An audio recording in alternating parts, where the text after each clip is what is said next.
খুব একটা গুরুত্বপূর্ণ কথা। ভিডিওটা ভালো লাগলে মেনশন করতে ভুলবেন না।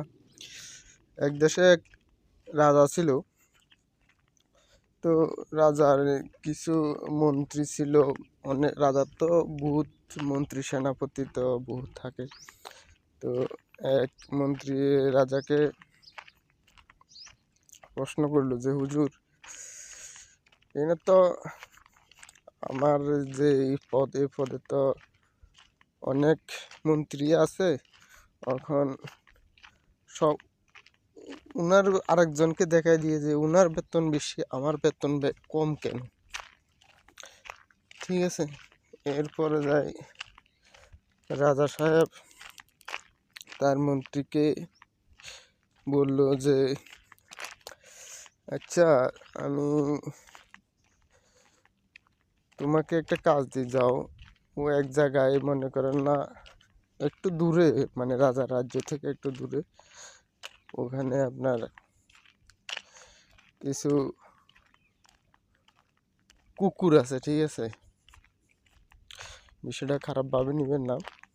সেখানে কিছু কুকুর আছে। বললো যাও তো, যায় দেখো তো এখানে কুকুর আছে কিনা। তো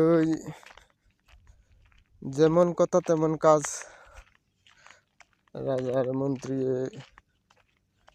ওখান থেকে এসে দেখলো যে হ্যাঁ, এখানে কুকুর আছে। তখন সাথে সাথে মন্ত্রী সাহেব রাজার নিকটে পৌঁছাইলেন।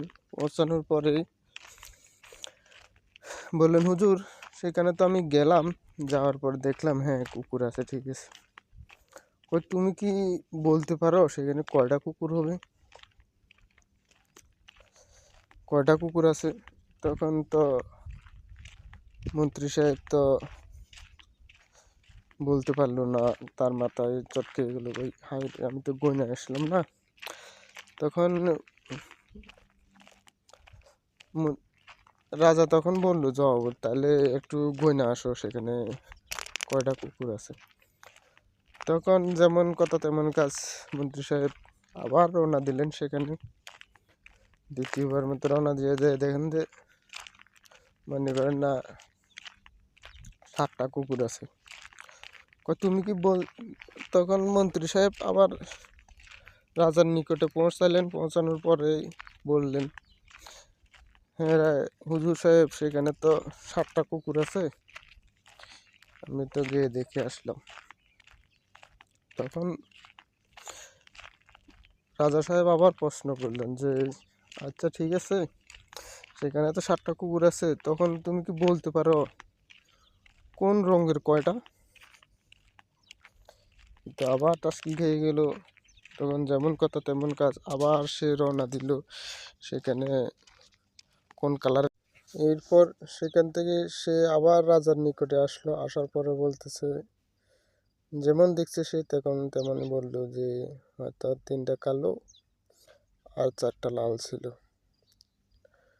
পরবর্তীতে রাজা আবার ওকে প্রশ্ন করলো যে আচ্ছা ঠিক আছে, সেখানে কয়টা কুকুর ফিমেল আর কয়টা ইমেল, বা কয়টা মহিলা কয়টা পুরুষ? এরপর মন্ত্রী সাহেব তো আবার চিন্তায় পড়ে গেল, হাই রে, আমি তো ওটা তো দেখে আসলাম না। রাজাকে আবার বললো, হুজুর আচ্ছা ঠিক আছে, আমি দেখে আসতেছি। তখন আবার আগের মতো যেমন কাজ ছিল তেমনই ভাবে যায় দেখে আসলো যে হয়তো বললো 4টা পুরুষ 3টা মহিলা কুকুর। এরপরে সেখান থেকে আবার আগের মতো আসলো। আসার পরে হুজুরকে বললো, হুজুর, সেখানে তো যাই দেখলাম সেখানে 4টা পুরুষ আর 3টা মহিলা। এরপরে বললো আচ্ছা ঠিক আছে। তখন ওই যে আবার প্রথমে চলে গেলাম, যেখানে আরেকটা লোকরে সে মন্ত্রী সাহেব দেখা দিল, ওনার বেতন বেশি, আমার বেতন কম কেন? পরে রাজা সাহেব ওনাকে, যে মন্ত্রীকে দেখা দিছে ওনার বেতন বেশি, ওনাকে পাঠাইছে। পাঠানোর পরে যেমনভাবে তাকে যেগুলো প্রশ্ন করা হয়েছে, সে আসার পরে তাকে এমন ধরনের প্রশ্নগুলো দ্বিতীয়বারের মতো করানো হলো। করার পরে তো সেই সবগুলো প্রশ্নের উত্তরে ঠিকভাবে দিয়ে দিল। এই কারণে আমাদের দক্ষতা অনুযায়ী সবার চাকরির বেতন নির্ধারণ করা হয়।